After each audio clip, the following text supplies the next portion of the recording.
मित्रों, एक छोटे से गांव में रहने वाली पायल अपनी मासूमियत और खूबसूरती के लिए जानी जाती थी।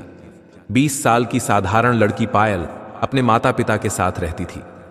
गांव के पास एक घना जंगल था जिसे लोग भूतिया जंगल कहते थे। गांव में इस जंगल को लेकर कई डरावनी कहानियां प्रचलित थीं।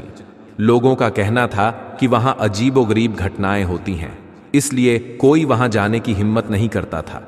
पायल को बचपन से जंगलों का बहुत शौक था। वह अक्सर गांव के किनारे बैठकर जंगल की ओर देखा करती और सोचती कि वहां ऐसा क्या है जो सबको डराता है। एक दिन जिज्ञासा से भरी पायल ने इस रहस्य से पर्दा उठाने की ठानी। उसने अपनी योजना किसी से साझा नहीं की। अगली सुबह सूरज उगते ही पायल ने एक झोले में पानी की बोतल, कुछ खाने का सामान और एक टॉर्च रखी और जंगल की ओर निकल पड़ी। जंगल के किनारे पहुंचकर उसने गहरी सांस ली और अंदर कदम रखा। जंगल का नजारा बेहद खूबसूरत था। ऊंचे ऊंचे पेड़, पक्षियों की चहचहाहट और ठंडी हवा। पायल को लगा कि लोगों ने इस जंगल के बारे में जो भी डरावनी कहानियां सुनाई थीं, वे सब झूठी थीं। जंगल में चलते चलते उसे लगभग आधा घंटा बीत चुका था। अचानक उसे महसूस हुआ कि कोई उसे देख रहा है। उसने रुककर चारों ओर देखा, लेकिन कुछ नजर नहीं आया। उसे लगा कि यह उसका भ्रम है। वह आगे बढ़ी, लेकिन थोड़ी दूर जाने के बाद उसने पीछे से सूखे पत्तों की चरमराने की आवाज सुनी। डरते डरते उसने मुड़कर देखा। वहां एक विशाल गोरिल्ला खड़ा था। वह लगभग 7 फुट लंबा था और उसकी आंखों में एक रहस्यमयी चमक थी। पायल का दिल जोर जोर से धड़कने लगा। उसे लगा कि गोरिल्ला उस पर हमला करेगा, लेकिन गोरिल्ला ने कोई हरकत नहीं की। वह बस शांत खड़ा पायल को घूर रहा था।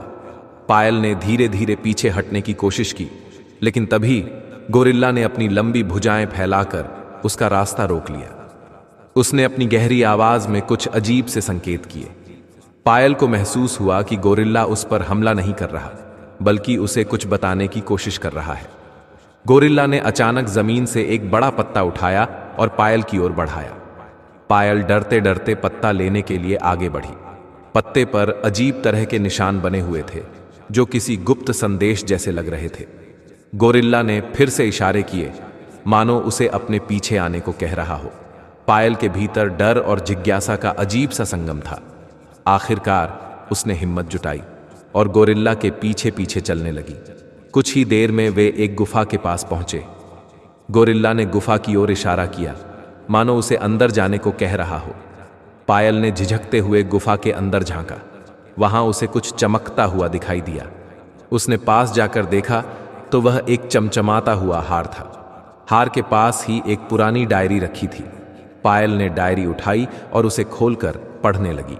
जैसे ही उसने पहला पन्ना पलटा, अचानक उसे ऐसा महसूस हुआ मानो किसी ने उसे पीछे से धक्का दिया हो। उसने तुरंत पलटकर देखा, लेकिन वहां कोई नहीं था। गोरिल्ला गुफा के बाहर खड़ा था। उसकी आंखों में कुछ कहने की कोशिश का दर्द झलक रहा था। डायरी के पन्नों पर लिखी बातें बेहद अजीब थीं। उसमें लिखा था कि यह गोरिल्ला कभी इंसान था, लेकिन एक प्राचीन श्राप के कारण वह इस रूप में बदल गया। श्राप को तोड़ने के लिए उसे किसी निर्दोष व्यक्ति की मदद चाहिए थी, जो बिना किसी स्वार्थ के उसकी सहायता करे। पायल यह सब पढ़कर सन्न रह गई। उसे समझ नहीं आ रहा था कि वह क्या करे। उसने गोरिल्ला की ओर देखा, जो अब भी शांत खड़ा उसकी ओर देख रहा था। उसकी आंखों में एक अजीब दर्द और उम्मीद की झलक थी, मानो वह पायल से विनती कर रहा हो। पायल ने सोचा कि अगर यह गोरिल्ला सचमुच इंसान है तो उसे उसकी मदद करनी चाहिए। उसने हिम्मत जुटाकर डायरी के अगले पन्ने पलटे। वहां श्राप तोड़ने का तरीका लिखा था, लेकिन निर्देश बेहद अस्पष्ट थे। उसमें एक रहस्यमय मंत्र और एक खास दिन का जिक्र था। पायल को समझ नहीं आ रहा था कि वह क्या करे, लेकिन गोरिल्ला ने फिर से इशारे किए और उसे अपने साथ जंगल के और अंदर ले जाने लगा। जंगल में चलते हुए पायल ने महसूस किया कि गोरिल्ला लगातार चौकन्ना है, मानो उसे किसी का डर हो। वह बार बार इधर उधर देखता और तेज चलने लगता। पायल का दिल बेचैन था, लेकिन वह उसके साथ चलती रही। कुछ देर बाद वे एक छोटी सी झील के पास पहुंचे। झील का पानी शांत और रहस्यमय था। गोरिल्ला ने पायल को इशारे से झील के पानी में झांकने को कहा। जैसे ही पायल ने झील में झांका, उसने देखा कि पानी में उसका प्रतिबिंब अजीब सा दिख रहा था। ऐसा लग रहा था जैसे झील के भीतर से कोई अदृश्य शक्ति उसे अपनी ओर खींच रही हो। पायल घबराकर पीछे हटने लगी, लेकिन गोरिल्ला ने उसका हाथ पकड़ लिया। उसने इशारे से समझाया कि डरने की जरूरत नहीं है। तभी झील के पानी से अचानक एक रहस्यमय आवाज गूंजी। वह आवाज गहरी और गूंजती हुई थी। उसने कहा, अगर तुम इस गोरिल्ला की मदद करना चाहती हो तो तुम्हें अपनी सबसे कीमती चीज का त्याग करना होगा। पायल यह सुनकर सन्न रह गई। उसने गोरिल्ला की ओर देखा जो बेचैनी से झील की ओर देख रहा था। उसकी आंखों में उम्मीद और दर्द का अजीब मेल था। ऐसा लग रहा था मानो वह पायल से अपनी तरफदारी की गुहार कर रहा हो। पायल का मन सवालों से भर गया। क्या यह गोरिल्ला सचमुच निर्दोष है? क्या मैं इसकी मदद करके किसी बड़े खतरे में पड़ जाऊंगी? झील की आवाज ने एक बार फिर कहा, तुम्हारे पास ज्यादा समय नहीं है, फैसला करो। पायल की सांसें तेज हो गईं। वह झील से उठती आवाजों को सुनकर अंदर तक सहम गई थी। उसके सामने दो रास्ते थे, या तो वह गोरिल्ला की मदद करके इस रहस्य का हिस्सा बने या अपनी जान बचाकर लौट जाए। उसकी आंखें गोरिल्ला पर टिकी रहीं, जो अब भी शांत खड़ा, दर्द और उम्मीद भरी नजरों से उसे देख रहा था। गोरिल्ला के चेहरे की बेचैनी और दर्द साफ झलक रहा था। पायल को समझ नहीं आ रहा था कि वह क्या करे। झील की आवाज ने फिर से गूंजते हुए कहा, तुम्हें जल्दी फैसला करना होगा। गोरिल्ला को इंसान बनाने के लिए तुम्हें अपनी सबसे कीमती चीज का त्याग करना होगा। पायल ने झील की ओर देखा और धीमे स्वर में पूछा, मेरी सबसे कीमती चीज क्या है? झील की आवाज ने उत्तर दिया, यह तुम्हारे दिल से तय होगा। जो चीज तुम्हें सबसे प्रिय है वही त्याग करनी होगी। पायल गहरी सोच में पड़ गई। उसके पास ऐसा क्या था जिसे वह सबसे अधिक प्रिय मानती थी? उसका परिवार, उसकी स्वतंत्रता या उसकी अपनी पहचान? उसने गोरिल्ला की ओर देखा, जिसकी आंखों में उम्मीद और दर्द का अजीब सा मिश्रण था। पायल ने अपने अंदर की हिम्मत जुटाई और कहा, मैं त्याग के लिए तैयार हूं, लेकिन मुझे पहले यह जानना होगा कि तुम कौन हो और तुम्हारे साथ ऐसा क्यों हुआ। गोरिल्ला ने झील के पानी की ओर इशारा किया। अचानक झील के पानी में लहरें उठने लगीं और उसमें एक कहानी उभरने लगी। पायल ने देखा कि गोरिल्ला कभी एक राजकुमार था जिसका नाम अरुण था। अरुण एक शक्तिशाली राज्य का उत्तराधिकारी था, सुंदर, साहसी और नेक दिल। लेकिन एक दिन उसने जंगल में एक रहस्यमयी महिला की मदद करने से इनकार कर दिया। वह महिला एक जादूगरनी थी। उसके अपमान से क्रोधित होकर उसने अरुण को गोरिल्ला बना दिया और कहा, तुम्हें इस श्राप से तब तक मुक्ति नहीं मिलेगी जब तक कोई निर्दोष लड़की अपनी सबसे प्रिय चीज त्याग कर तुम्हें बचाने का साहस नहीं दिखाएगी। पायल यह सब देखकर हैरान रह गई। उसने गोरिल्ला की ओर देखा और कहा, तुम्हारा दर्द मैं समझ सकती हूं, मैं तुम्हारी मदद करूंगी। तभी झील की आवाज फिर से गूंज उठी, अगर तुमने त्याग किया तो गोरिल्ला इंसान बन जाएगा, लेकिन याद रखना, तुम्हारे जीवन में एक ऐसी कमी आ जाएगी जिसे तुम हमेशा महसूस करोगी। पायल ने कुछ पल के लिए आंखें बंद की, फिर धीरे धीरे अपने माता पिता, अपने सपनों और अपनी जिंदगी के बारे में सोचा। लेकिन गोरिल्ला की पीड़ा देखकर उसका दिल पिघल गया।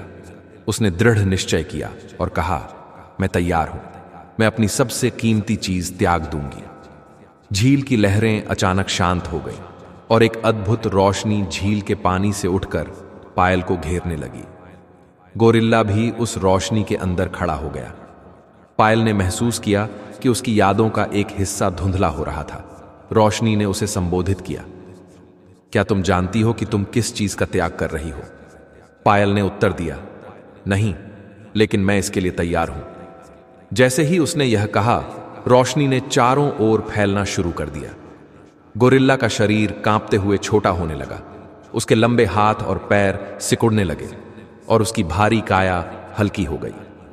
वह धीरे धीरे एक इंसान में बदलने लगा।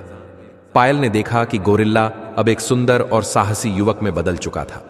वह युवक अरुण था, जिसने पायल की ओर देखा और उसकी आंखों में कृतज्ञता के आंसू थे। उसने कहा, तुमने मेरे लिए जो कुछ भी किया उसके लिए मैं हमेशा तुम्हारा आभारी रहूंगा। तभी पायल को महसूस हुआ कि कुछ अजीब हो रहा है। उसकी यादें धीरे धीरे धुंधली हो रही थीं। उसने खुद को अपने माता पिता और अपने घर के बारे में सोचना चाहा, लेकिन सब कुछ धुंधला हो गया। उसने घबराकर अरुण से पूछा, मुझे क्या हो रहा है? अरुण ने दुख भरे स्वर में कहा, तुमने अपनी सबसे कीमती चीज यानी अपनी यादें त्याग दी हैं। अब तुम अपने परिवार, अपने घर और अपनी पुरानी जिंदगी को भूल जाओगी। पायल के लिए यह अत्यंत कठिन था। उसने अरुण से कहा, मैंने यह सब तुम्हारे लिए किया, लेकिन क्या अब मैं अपने परिवार को कभी नहीं देख पाऊंगी? अरुण ने सिर झुका लिया और गहरी आवाज में कहा, तुमने बहुत बड़ा बलिदान दिया है पायल, मैं इसे कभी नहीं भूलूंगा। लेकिन मैं वादा करता हूं कि मैं तुम्हें हमेशा खुश रखने की पूरी कोशिश करूंगा। पायल की आंखों से आंसू बह रहे थे, लेकिन उसने अपने दिल को संभाला। उसने धीमे स्वर में कहा, अगर मेरी यादें ही मेरी सबसे कीमती चीज थीं, तो मैंने सही फैसला किया है। तुम्हारी मुक्ति मेरे लिए सबसे महत्वपूर्ण थी। अरुण ने पायल का हाथ थामा और झील की ओर देखा। उसने झील से वादा किया, मैं पायल की हर मुश्किल में उसका साथ दूंगा। झील ने दोनों को आशीर्वाद दिया और कहा, तुम्हारा मिलन अब एक बड़े उद्देश्य के लिए है। तुम्हारे बलिदान की कीमत जल्द ही स्पष्ट होगी। झील के पास का वातावरण अचानक शांत हो गया। पायल, जिसने अपनी यादों का त्याग किया था, अब अपने अतीत से पूरी तरह कट चुकी थी। उसे अपना गांव, अपने माता पिता और अपनी पुरानी जिंदगी का कुछ भी याद नहीं था। उसके मन में एक अजीब सा खालीपन था। अरुण ने पायल का हाथ थामते हुए कहा, तुमने मेरे लिए जो किया उसका कर्ज मैं कभी नहीं चुका सकता, लेकिन अब यह मेरी जिम्मेदारी है कि मैं तुम्हें एक नई जिंदगी दूं। चलो यहां से चलते हैं। पायल ने अरुण की ओर देखा। उसकी आंखों में अनजाना सा पन था। उसने कहा, मुझे नहीं पता कि मैं कौन हूं, लेकिन अगर तुम कह रहे हो कि तुम मेरी मदद करोगे तो मैं तुम्हारे साथ चलूंगी। दोनों जंगल के रास्तों से गुजरते हुए गांव की ओर बढ़े। अरुण ने पायल से वादा किया कि वह अब उसे खुशहाल जिंदगी देगा, लेकिन जैसे ही वे गांव के करीब पहुंचे, अजीब घटनाएं शुरू हो गईं। गांव के लोग जैसे ही अरुण और पायल को जंगल से बाहर आते देखे, उनकी आंखों में डर और आशंका भर गई। एक बूढ़ी औरत ने कांपती आवाज में चिल्लाया, यह वही गोरिल्ला है, यह फिर से लौट आया है। अरुण हैरान रह गया। उसने समझाने की कोशिश की, मैं अब गोरिल्ला नहीं हूं, मैं इंसान बन चुका हूं। इस लड़की ने मुझे मुक्त किया है। लेकिन गांव वाले उसकी बात सुनने को तैयार नहीं थे। भीड़ में से एक युवक ने क्रोधित स्वर में कहा, तुम वही हो जिसने हमारे गांव के कई लोगों को नुकसान पहुंचाया। हम तुम्हें यहां रहने नहीं देंगे। अरुण ने पायल की ओर देखा, जो अभी भी स्थिति को समझने की कोशिश कर रही थी। अरुण ने उसके कंधे पर हाथ रखते हुए कहा, हमें यहां से चलना होगा। दोनों गांव से दूर एक सुनसान जगह पर चले गए। अरुण ने गहरी सांस लेते हुए कहा, श्राप ने मुझे इंसान बना दिया, लेकिन यह मेरी आत्मा से पूरी तरह से मिटा नहीं। लोग मुझे कभी नहीं अपनाएंगे। पायल, जो अब अपने अतीत से पूरी तरह अनजान थी, ने गंभीर स्वर में कहा, मैं सब कुछ नहीं समझ पाई हूं, लेकिन अगर यह सच है तो हमें इस श्राप का असली कारण खोजना होगा। हो सकता है इसका अंत अभी बाकी हो। अरुण ने उसकी ओर देखा और कहा, तुम सही हो, शायद यह श्राप पूरी तरह खत्म नहीं हुआ है। हमें झील के पास वापस जाना होगा और सच्चाई का पता लगाना होगा। दोनों ने रात भर इंतजार किया और अगली सुबह झील की ओर रवाना हुए। जैसे ही वे झील के करीब पहुंचे, उन्होंने वहां एक अजीब सी हलचल महसूस की। झील का पानी गहरे काले रंग में बदल चुका था और वहां से रहस्यमयी आवाजें आ रही थीं। अरुण ने झील की ओर देखते हुए कहा, तुमने कहा था कि श्राप खत्म हो जाएगा, लेकिन लोग मुझे अब भी स्वीकार नहीं कर रहे। क्या अभी भी कुछ बाकी है? झील से एक गूंजती हुई आवाज आई, तुम्हारा श्राप खत्म हो चुका है, लेकिन पायल का बलिदान अधूरा है। जब तक उसका बलिदान पूरा नहीं होगा, श्राप पूरी तरह खत्म नहीं होगा। पायल ने चौंक कर पूछा, मेरा बलिदान अधूरा? मैंने तो अपनी यादों का त्याग कर दिया है, अब और क्या बाकी है? झील की गूंजती आवाज ने उत्तर दिया, तुमने अपनी यादों का त्याग किया, लेकिन यह बलिदान केवल तुम्हारे अतीत को छूता है। इस श्राप को पूरी तरह खत्म करने के लिए तुम्हें अपनी आत्मा की गहराई से त्याग करना होगा। अरुण का चेहरा गुस्से और पीड़ा से भर गया। उसने झील की ओर चिल्लाकर कहा, यह अन्याय है। उसने पहले ही बहुत कुछ खो दिया है। मैं इसे सहन नहीं कर सकता। लेकिन झील की शांत स्थिर आवाज गूंजी, यह श्राप उसी त्याग से बंधा है। अगर वह यह त्याग नहीं करती तो तुम फिर से उसी गोरिल्ला के रूप में लौट जाओगे और इस बार तुम्हें कोई बचा नहीं सकेगा। पायल की आंखों में आंसू छलक आए। उसने धीमे स्वर में कहा, अगर यही सच है तो मैं त्याग के लिए तैयार हूं। अरुण ने उसका हाथ पकड़ते हुए कहा, नहीं, मैं तुम्हें और खोने नहीं दूंगा। मैं इस रूप में ही जी लूंगा, लेकिन तुम्हारी जिंदगी को और खतरे में नहीं डाल सकता। पायल ने उसकी ओर दृढ़ता से देखा और गंभीर स्वर में कहा, मैंने पहले ही फैसला कर लिया है। अगर तुम्हारा दर्द मेरे बलिदान से खत्म हो सकता है तो मुझे यह करना होगा। झील की आवाज ने फिर से पायल को संबोधित किया, इस बार तुम्हें अपनी इच्छाओं और सपनों का त्याग करना होगा। इसका मतलब यह है कि तुम्हारी जिंदगी से खुशी, प्रेम और सपने हमेशा के लिए दूर हो जाएंगे। तुम दूसरों के लिए जीने वाली एक परछाई बन जाओगी। क्या तुम इसके लिए तैयार हो? पायल ने बिना किसी झिझक के कहा, हां, मैं तैयार हूं। झील से अचानक एक तेज रोशनी उठी जिसने पायल को चारों ओर से घेर लिया। रोशनी इतनी तेज थी कि अरुण को अपनी आंखें ढकनी पड़ी। पायल के चेहरे पर दर्द साफ झलक रहा था और उसका शरीर कांपने लगा। अरुण ने रोते हुए और चिल्लाते हुए कहा, नहीं, इसे रोको। लेकिन झील की प्रक्रिया रुकने वाली नहीं थी। रोशनी बढ़ती रही और पायल का शरीर धीरे धीरे हल्का और कमजोर होता गया। जब रोशनी थमी तो पायल जमीन पर गिर पड़ी। अरुण ने पायल को संभाला और गहरी सांस लेते हुए कहा, पायल, तुम ठीक हो? पायल ने उसकी ओर देखा, लेकिन उसकी आंखों में कोई भावना नहीं थी। उसने धीमी आवाज में कहा, अब मैं सिर्फ तुम्हारे लिए हूं। मेरी जिंदगी का एकमात्र उद्देश्य तुम्हारा साथ देना है। अरुण समझ गया कि पायल ने अपनी हर इच्छा, हर सपने को त्याग दिया है। वह अंदर से टूट चुका था। उसने पायल का हाथ थामते हुए कहा, मैं तुम्हारी इस कुर्बानी को कभी व्यर्थ नहीं जाने दूंगा। लेकिन वह ठहर गया, फिर बोला, क्या झील ने हमें सच में सारा सच बताया है या इस कहानी में अभी भी कोई बड़ा रहस्य छिपा हुआ है? पायल का चेहरा शांत था, लेकिन उसकी आंखों में किसी भी तरह की भावना का नामो निशान नहीं था। वह अरुण के पास खड़ी थी, मगर ऐसा लग रहा था जैसे वह अब एक जिंदा इंसान नहीं बल्कि एक खाली खोल बन चुकी हो। अरुण ने उसे देखते हुए कहा, पायल, मैंने तुम्हारे लिए ऐसा कभी नहीं चाहा था। यह सब मेरी वजह से हुआ है। मैं तुम्हें इस हालत में नहीं देख सकता। पायल ने धीमे स्वर में कहा, अब मेरी कोई इच्छा नहीं है, कोई सपना नहीं है। मेरी जिंदगी का मकसद केवल तुम्हारी मदद करना है। अरुण का दिल मानो 1000 टुकड़ों में बंट गया। उसने झील की ओर देखते हुए चिल्लाकर कहा, क्या यही तुम्हारा न्याय है?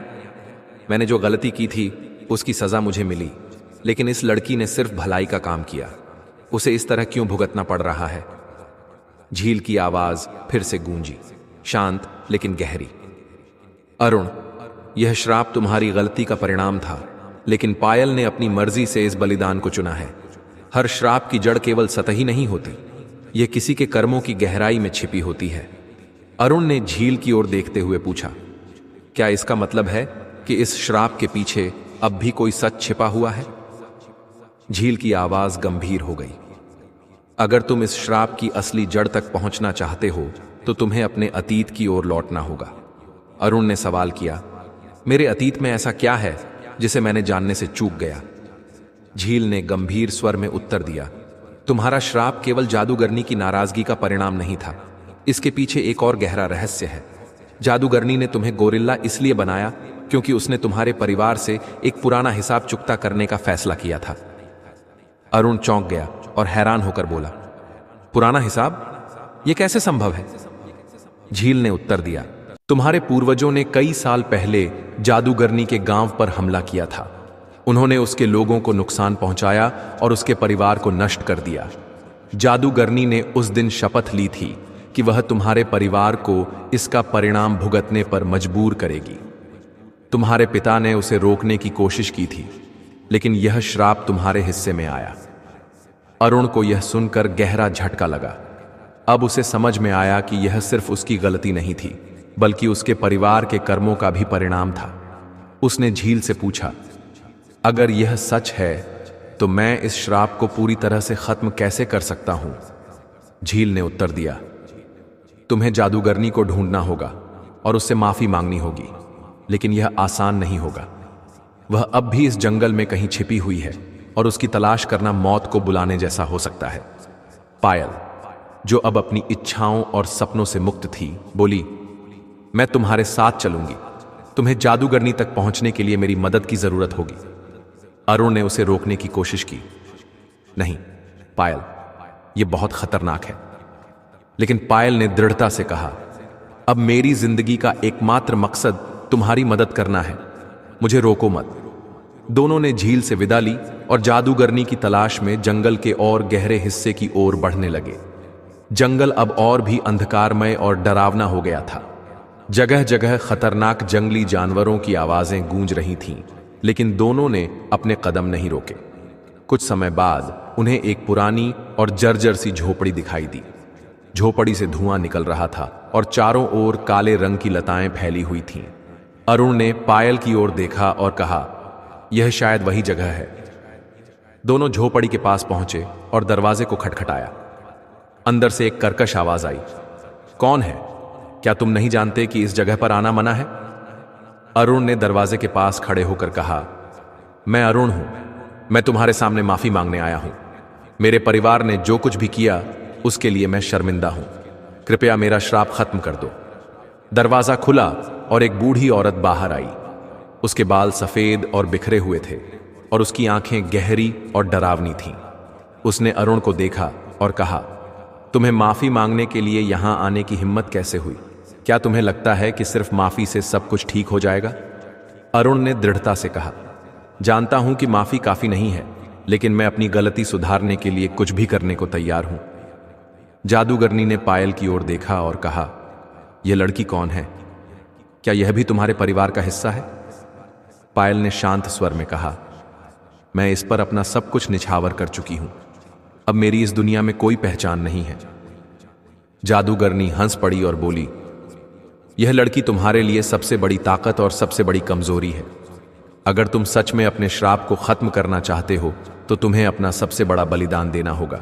अरुण ने चौंक कर पूछा, सबसे बड़ा बलिदान? वह क्या है? जादूगरनी ने गंभीर स्वर में उत्तर दिया, तुम्हें इस लड़की को हमेशा के लिए छोड़ना होगा। अरुण ने यह सुनकर गहरी चुप्पी साध ली। पायल को हमेशा के लिए छोड़ने का विचार उसके दिल को भीतर से चीरने जैसा था। उसने पायल की ओर देखा, जो शांत खड़ी थी, लेकिन उसकी आंखों में अब कोई भावना नहीं थी। वह अब एक खाली खोल बन चुकी थी, जिसे केवल अरुण की मदद करना ही एकमात्र उद्देश्य बन चुका था। अरुण ने गहरी सांस ली और जादूगरनी से कहा, तुम्हारा प्रस्ताव असंभव है। मैंने पायल की वजह से अपनी मानवता वापस पाई है। वह मेरी सबसे बड़ी ताकत है। मैं उसे नहीं छोड़ सकता। जादूगरनी ने ठंडी हंसी के साथ कहा, तो तुम्हें यह भी स्वीकार करना होगा कि तुम्हारा श्राप कभी पूरी तरह खत्म नहीं होगा। तुम्हारी किस्मत में हमेशा अधूरी मुक्ति ही रहेगी। अरुण ने पायल की ओर मुड़कर कहा, मैं तुम्हें छोड़ने का ख्याल भी नहीं कर सकता। तुमने मेरे लिए सब कुछ खो दिया, मैं तुम्हें अकेला कैसे छोड़ सकता हूं? पायल ने शांत स्वर में कहा, अगर यही रास्ता है तो तुम इसे अपनाओ। मेरी इच्छाएं और सपने पहले ही खत्म हो चुके हैं। तुम्हारी मुक्ति मेरे लिए सबसे बड़ी बात है। अरुण का दिल टूट गया, लेकिन पायल की आत्मीयता और त्याग ने उसे मजबूर कर दिया कि वह इस प्रस्ताव पर गंभीरता से विचार करे। उसने जादूगरनी से कहा, क्या यह श्राप तब खत्म होगा जब मैं पायल को छोड़ दूंगा? जादूगरनी ने उत्तर दिया, हां, लेकिन याद रखो, तुम्हें उसे केवल छोड़ना नहीं है, तुम्हें उसे भूलना होगा हमेशा के लिए। और यह प्रक्रिया आसान नहीं होगी। तुम्हारे मन, शरीर और आत्मा को गहरा दर्द सहना पड़ेगा। अरुण ने कुछ पल सोचा, फिर उसने अपने दिल पर पत्थर रखते हुए कहा, अगर यही एकमात्र रास्ता है तो मैं तैयार हूं। जादूगरनी ने झोपड़ी से एक चमकता हुआ पानी का कटोरा निकाला और कहा, इस कटोरे में एक जादुई मिश्रण है। इसे पीते ही तुम्हारी यादें धीरे धीरे धुंधली हो जाएंगी। तुम पायल को भूल जाओगे, लेकिन याद रखना, यह प्रक्रिया तुम्हारे मन और शरीर पर गहरा प्रभाव डालेगी। अरुण ने कटोरा हाथ में लिया और पायल की ओर देखा। उसने कहा, पायल, मैं यह सब तुम्हारे लिए नहीं, बल्कि तुम्हारी कुर्बानी को सार्थक बनाने के लिए कर रहा हूं। मुझे माफ करना अगर मैंने तुम्हें दुख पहुंचाया हो। पायल ने हल्की मुस्कान के साथ कहा, तुम्हारे लिए मैंने सब कुछ त्याग दिया। अगर तुम्हारी मुक्ति से मेरा बलिदान सफल होता है तो मुझे कोई दुख नहीं होगा। अरुण ने गहरी सांस ली और औषधि पी ली। जैसे ही उसने कटोरा खाली किया, उसका सिर घूमने लगा, उसकी आंखें बंद होने लगीं और उसके शरीर में तीव्र दर्द महसूस होने लगा। पायल ने उसे थामने की कोशिश की, लेकिन जादूगरनी ने कहा, उसे मत छुओ, ये प्रक्रिया उसे अकेले पूरी करनी होगी। अरुण की यादें एक एक करके धुंधली होने लगीं। उसे गोरिल्ला बनने के दिन, झील के पास पायल के बलिदान और अंत में पायल का चेहरा याद आया। लेकिन धीरे धीरे ये सारी यादें उसकी नजरों से ओझल होने लगीं। कुछ समय बाद अरुण ने अपनी आंखें खोलीं। वह पूरी तरह से अलग महसूस कर रहा था। उसे कोई दर्द नहीं था, लेकिन उसकी आंखों में एक गहरा खालीपन था। उसने चारों ओर देखा और पूछा, मैं यहां कैसे आया और यह लड़की कौन है? जादूगरनी मुस्कुराते हुए बोली, तुम अब आजाद हो। तुम्हारा श्राप खत्म हो चुका है, लेकिन तुम्हें यह याद नहीं रहेगा कि यह कैसे हुआ। पायल ने अरुण को देखा, लेकिन अब उसकी आंखों में कोई आंसू नहीं थे। वह जानती थी कि अरुण अब उसे कभी याद नहीं करेगा। उसने धीरे से कहा, अब तुम्हारी जिंदगी शुरू हो सकती है। जादूगरनी ने पायल की ओर देखा और कहा, तुमने जो बलिदान दिया है वह अमर रहेगा। अब तुम इस दुनिया में एक परछाई बनकर रहोगी, जिसका कोई अस्तित्व नहीं होगा। पायल ने सिर झुका लिया और अपने दिल को संभालते हुए कहा, अगर मेरा बलिदान किसी की जिंदगी को बेहतर बना सकता है तो मुझे इसका कोई दुख नहीं। अरुण ने जादूगरनी को धन्यवाद दिया और जंगल से बाहर निकल गया। वह अब पूरी तरह से आजाद था, लेकिन उसे इस आजादी की असल कीमत का कभी पता नहीं चलेगा। पायल ने जादूगरनी से पूछा, अब मेरी जिंदगी का क्या होगा? जादूगरनी ने उत्तर दिया, तुम अब एक रहस्यमय शक्ति का हिस्सा बन चुकी हो। तुम्हारा अस्तित्व अब दूसरों की मदद करने में समाहित हो जाएगा। जब तक तुम्हारा कार्य पूरा नहीं होता, तुम्हारी आत्मा इस जंगल में भटकती रहेगी। पायल ने शांत स्वर में कहा, अगर यही मेरी नियति है तो मैं इसे पूरी तरह से स्वीकार करती हूं।